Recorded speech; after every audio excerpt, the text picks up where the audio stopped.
Usted ha sido presa de la indignación, ¿no?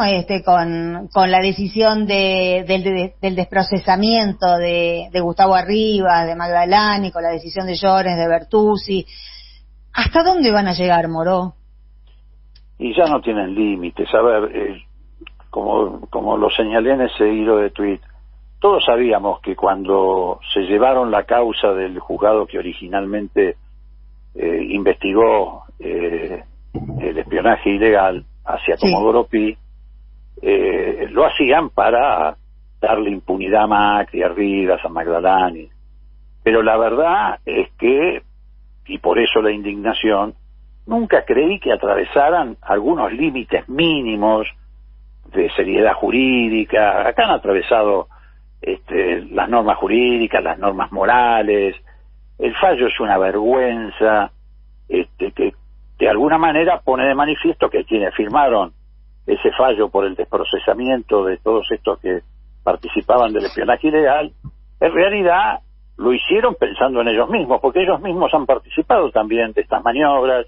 Llorens lo visitaba a Macri, es un hombre que tiene vínculos con Angelici, con Richarte, con lo que se llamó o se denominó los sótanos de la democracia, y los argumentos que usan son desfachatados. ¿El cuentapropismo, por ejemplo?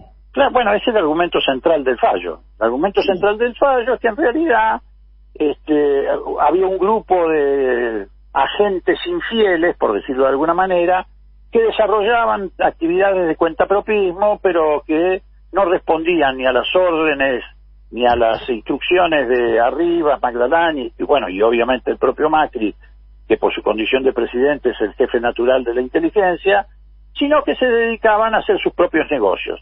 Esto de punta a punta es una mentira infame en el fallo. En primer lugar, porque no existía tal cuentapropismo. ¿Y por qué no existía?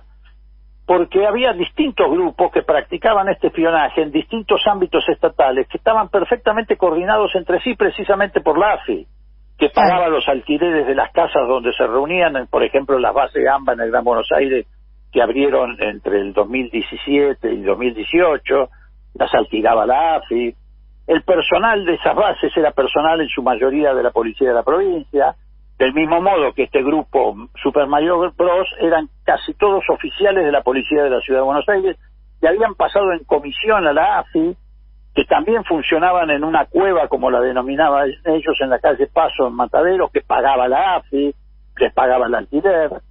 Y además, porque el 2 de abril del 2017, el periodista Pagni de La Nación, que no tiene nada de kirchnerista, publicó una nota en el diario La Nación hablando de la pestilencia de estas maniobras de inteligencia que se hacían en la AFI. 2 de diciembre del 2017. Sí, el pestilente círculo negro del espionaje, la nota. Exactamente, 2 de abril del 2017.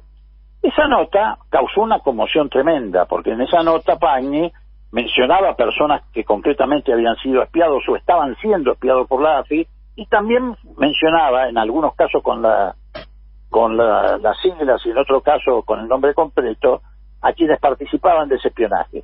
La nota causó una gran conmoción. Entonces Macri se dirige al director del diario La Nación, se reúnen con Julio Zaguier, que es el director del diario, y Pagni. Macri le dice, bueno, vayan a verlo a Rivas, que era uno de los que aparecía acusado y como responsable de todo esto. Sí. 3 días después de la nota, el 5 de abril de ese año, Pagni y Julio Zaguier se reúnen con Arribas, le denuncian esta situación, le denuncian que además le han puesto una bomba a un funcionario del gobierno de Cambiemos del ámbito del Ministerio de Defensa, que se la puso la AFI. Bueno, entonces, primera cuestión, no es cierto que ellos no estaban anoticiados. Ya en el 2017 el diario La Nación, no nosotros, el diario La Nación había dado cuenta de las tareas de espionaje. Pasó 2017, 2018, 2019, esas tareas continuaron. Después, nosotros en el 2019, cuando todavía no éramos gobierno, abril del 2019, en la Comisión de Seguimiento del Organismo de Inteligencia, logramos que se citara a Rivas y a Magdalani. Y ahí el que habla, el diputado Tailade, los que éramos miembros de la minoría, denunciamos delante de estos dos personajes las tareas de inteligencia, dimos lugares, nombres, fechas, denunciamos el entramado de las bases del Gran Buenos Aires que había abierto la AFI, etcétera. Segunda advertencia, siguieron funcionando. ¿Por qué seguían funcionando? Porque no eran contrapropistas, eran lo que ellos habían estructurado para esto. Además de todos los espiados, que son como 342, ninguno denunció que haya sido extorsionado por cuentapropista. A ver, cuentapropismo sí hay en estas tareas de inteligencia cuando alguien reúne información para extorsionarte, de un modo o de otro. Nadie denunció estas extorsiones porque no eran cuentapropistas, eran espías que funcionaban en el marco de un plan sistemático de espionaje ilegal y persecución política. A ver, ¿los cuentapropistas iban a ir a espiar a la hermana de Macri como la espiaron? No. Eso formaba parte de las órdenes que daba el propio Macri. Entonces es increíble que estos dos jueces, uno puesto a dedo por Macri Bertucci en esa Cámara, junto con Bruglia, y el otro Llorens, que fue también promovido por los servicios de inteligencia en su momento, por Angelici, por Richarte, con contactos con Nisman, y por eso está sentado en esa Cámara, hayan dictado este fallo, que ni siquiera puede ser calificado de fallo. Esto es una basura que pretende darle impunidad a quienes participaron del peor espionaje que hubo en la historia democrática de la Argentina. Es más, usaron el mismo patrón, el espionaje en el servicio penitenciario, que también era de cuentapropistas, el espionaje, como te dije, de las bases del AMBA eran cuentapropistas, el espionaje que hacía la Dirección de Migración era cuentapropismo. Todo eso estaba coordinado en la AFI, en un departamento que se llamaba de Asuntos Legales, encabezado por un señor de Stefano, que también lo puso Angelici ahí, y que llegaron a montar incluso oficinas de escucha paralela a la contrainteligencia para poder filtrar, como filtraban las conversaciones de Cristina, de del otro. Es un fallo vergonzoso.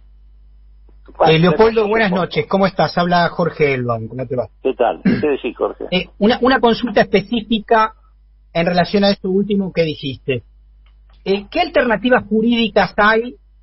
No sé si se escucha bien o rebota un poco. Un poco de eco ahí, pero seguí. Sí, pero yo te escucho, ¿eh?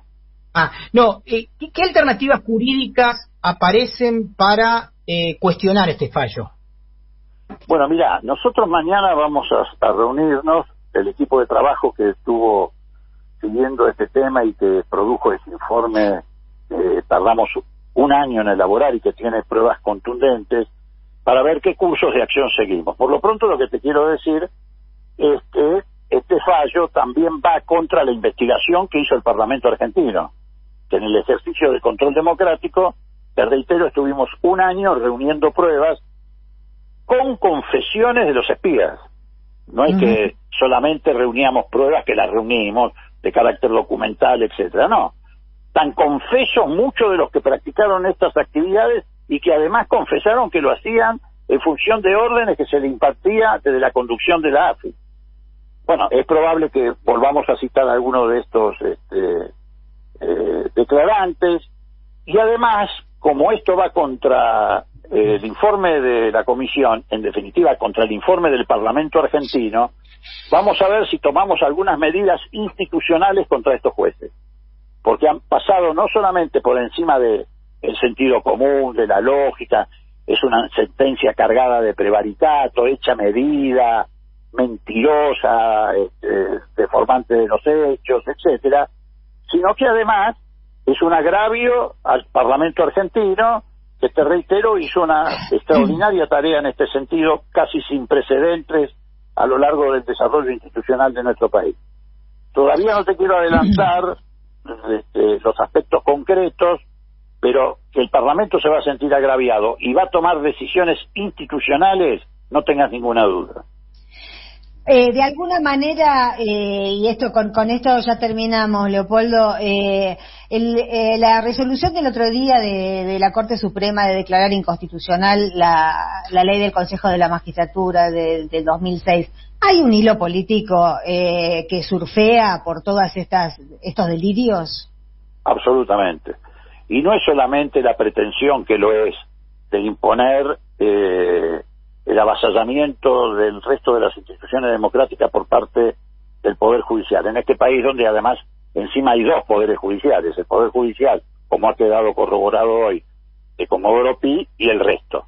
Sí. Es decir, está claro que el Poder Judicial de Comodoro Pi pretende imponerle al Parlamento y al Poder Ejecutivo Nacional, que tienen origen y legitimidad popular, imponerle sus políticas, imponerle sus propios intereses, sus propios límites. Pero además de eso, que también es una vergüenza, y creo que tiene que ser denunciado en los ámbitos internacionales, estamos trabajando también en ese sentido, el fallo de la Corte no es solamente un fallo.